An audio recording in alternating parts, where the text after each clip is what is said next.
This is Machuka Nyarieko TV Talk Show, where we analyze politics and governance issues. We focus on national, local, and international news. We examine the political way of our people, social and economic. Nyarieko TV Talk Show, the house of ideas. Good evening, viewers. This is Matiang'i and Kalonzo TV Talk Show, the house of ideas. And today we shall continue with our 2027 10 Commandos episode, which will be a third one.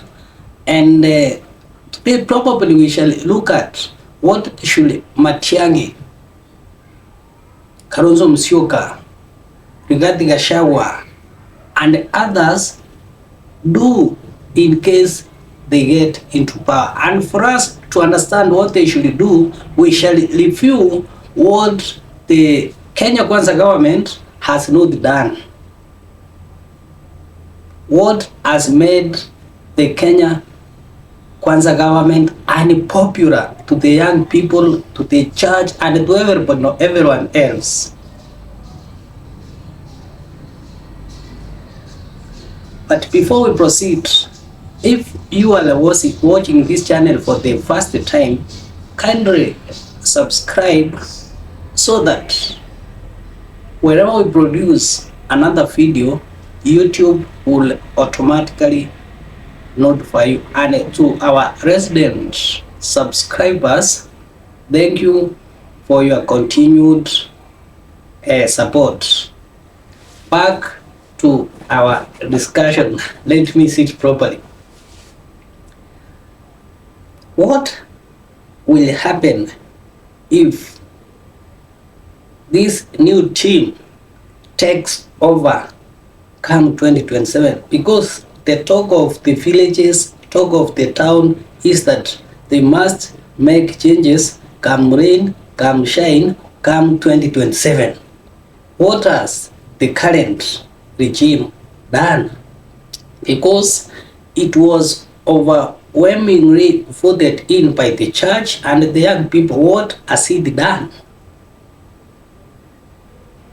That will be the basis of our discussion. By analyzing what the current regime has done, we shall be able to know whether the Matiang'i Kalonzo regime will be able to survive the next 5 years, or Kenya is going to have a presidency of 5-year term, and probably that is going to be the case for the next 20 years until our leaders realize that the power belongs to the people of Kenya.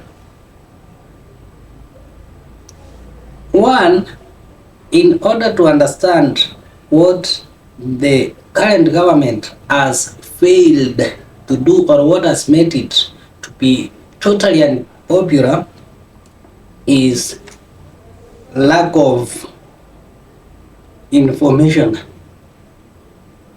They do things in darkness, very opaque.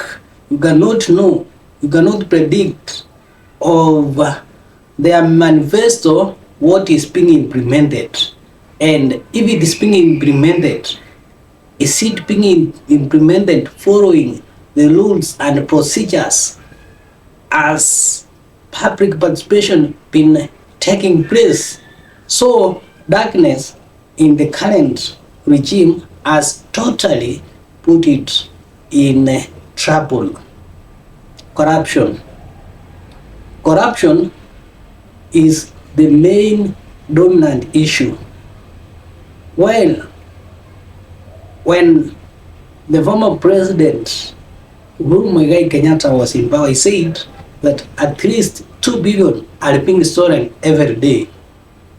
And if 2 billions are being stolen every day, if you add, the total will exceed the actually even if you add domestic and external borrowing, the proceeds of corruption will be more. Meaning that we have a lot of money, but it is people are fighting to score it. So addressing the issue of corruption, and by addressing the issue of corruption, you must, there are no two ways, fund the judiciary and provide ways in which the government needs issues of corruption to be addressed. If it is 5 months, within 5 months or 3 months, major cases have been dealt with to do with corruption, that should be the direction, not issues of corruption being dealt with up to 5 years. And this is where the church, the young people, and the rest of the society feel that they are being cornered by the current regime. Employment. Quite a good number of people are jobless, but they are being followed with taxes. You know, the final person who is taxed is the consumer. You can tax these other people, but the final person is the consumer. And the most of Kenyans, or all Kenyans, are the consumers. So those expenses are passed to them. Whereas most Kenyans don't complain about taxes, they complain about the expenditure. Where are these taxes being spent? Yes, they collect, but where they go, more especially on development, no one can account for that, because mostly they talk about debts. If there are debts, where are our taxes going? Is it just for employment of or paying government employees? So the issue of taxes, I mean the issue of employment, is one that is so pregnant. The issue of education, so many bursaries, women rep, governor, MCA, member of parliament, presidential, and many others, which have no meaning, which you must sometimes have to know someone, which you in some cases you must be supporting someone in order to get those funds. And if these funds could be put together, the funds can provide for free education. We have, from my village, you have many people who got a C+, but they are still languishing, even after the government saying that it has taken care of free, care of university students. We know some of them are still languishing because they cannot afford even that of accommodation. Another issue is the manner in which the government handles issues. Today we have the lecturers strike. The other day they were cheated. They are still students of whom the government is funding are languishing or are struggling outside, sometimes without food, sometimes even without water, waiting for the government to come into amicable solution with the lecturers.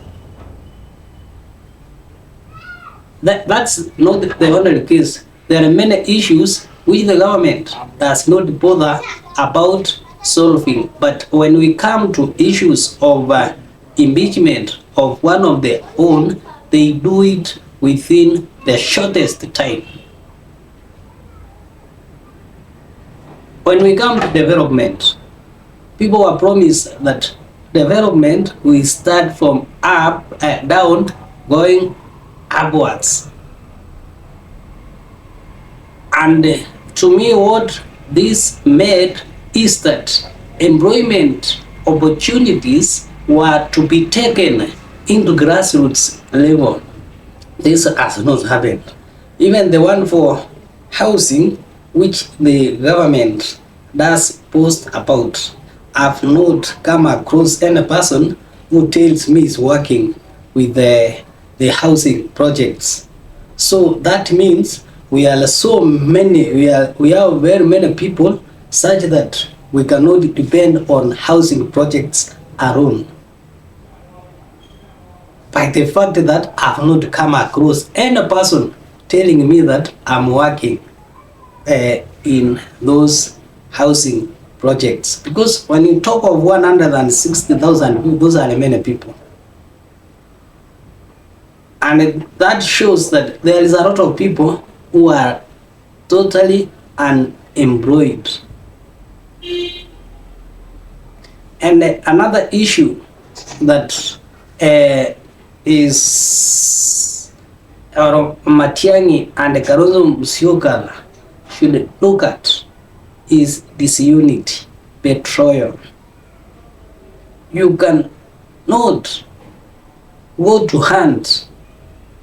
After hunting, you want to eat the food that you have hunted alone, or look for other people to eat with. Looking for other people is not a bad idea. They should come and you all share the food, but not chase some of those that you went to hunt with.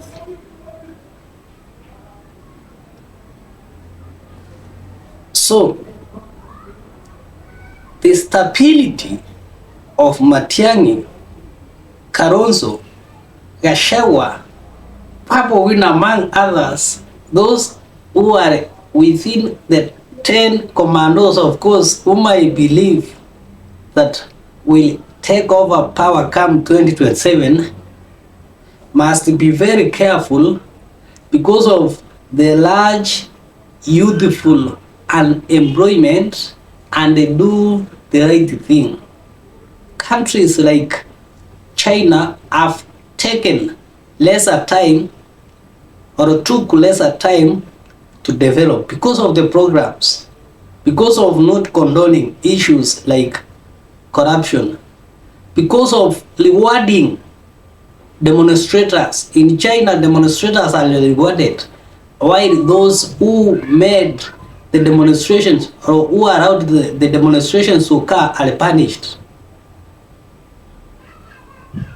Matiang'i TV talk show, the house of ideas. Thank you and have a pleasant evening.